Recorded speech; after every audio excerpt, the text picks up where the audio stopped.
തൊണ്ടി മുതൽ കേസിൽ ശിക്ഷിക്കപ്പെട്ട ആന്റണി രാജുവിനെ എംഎൽഎ സ്ഥാനത്ത് നിന്ന് അയോഗ്യനാക്കിയതിനെ സംബന്ധിച്ച് നിയമസഭാ സെക്രട്ടേറിയറ്റ് വിജ്ഞാപനമിറക്കി.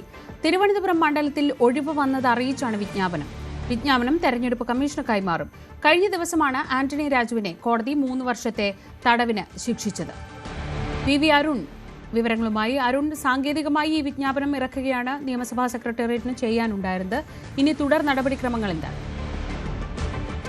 ശ്രീജ, ആന്റണി രാജുവിനെതിരെ കോടതി വിധി വന്നപ്പോൾ തന്നെ, കോടതി 3 വർഷം ശിക്ഷിച്ചപ്പോൾ തന്നെ ആന്റണി രാജു എംഎൽഎ സ്ഥാനത്ത് നിന്ന് അയോഗ്യനാക്കപ്പെട്ടു. അതിൽ പിന്നീട് രാജിയുടെ കാര്യമൊന്നും ഉണ്ടായിരുന്നില്ല.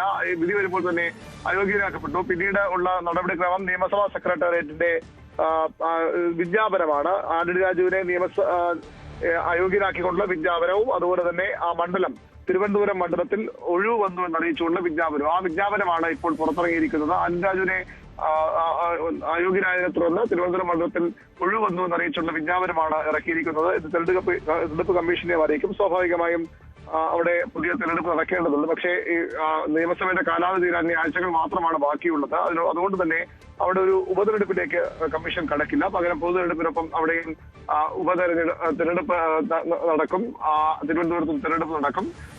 അപ്പോൾ മാത്രമേ തെരഞ്ഞെടുപ്പിന് ശേഷം മാത്രമേ അവിടെ എംഎൽഎ പുതുതായി വരികയുള്ളൂ. അതുവരെ മണ്ഡലം ഒഴിഞ്ഞു കിടക്കും. അത് ആ നടപടിക്രമങ്ങളുടെ ഭാഗമായുള്ള വിജ്ഞാപനമാണെന്ന് നിയമസഭാ സെക്രട്ടേറിയറ്റ് പുറത്തിറക്കിയത്. അത് തെരഞ്ഞെടുപ്പ് കമ്മീഷനെ വൈകാതെ അറിയിക്കും.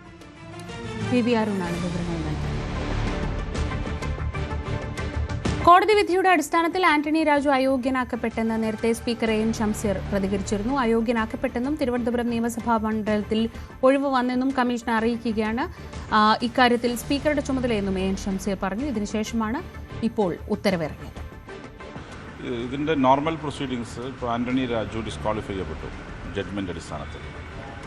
ഇനിയിപ്പോൾ ഞങ്ങളുടെ റോൾ ജഡ്ജ്മെന്റ് കിട്ടിയാൽ തിരുവനന്തപുരം അസംബ്ലി സെഗ്മെന്റ് വീക്കെൻഡ് ആണെന്ന് പറഞ്ഞ നോട്ടിഫിക്കേഷൻ ചീഫ് ഇലക്ഷൻ കമ്മീഷണർക്ക് അയക്കലാണ്. അതുമാത്രമേ ഞങ്ങൾക്ക് റോൾ. ചീഫ് ഇലക്ഷൻ ഓഫീസിലേക്ക് ട്രിവാൻഡ്രം അസംബ്ലി സെഗ്മെന്റ് ഈ ഡിസ്ക്വാളിഫിക്കേഷൻ്റെ ഭാഗമായി ഒഴിഞ്ഞിരിക്കുന്നു എന്ന കാര്യം ഇലക്ഷൻ കമ്മീഷൻ അറിയിക്കാൻ ഉത്തരവാദിത്തം മാത്രം നോട്ടിഫിക്കേഷനെ ഞങ്ങൾ അറിയിക്കും.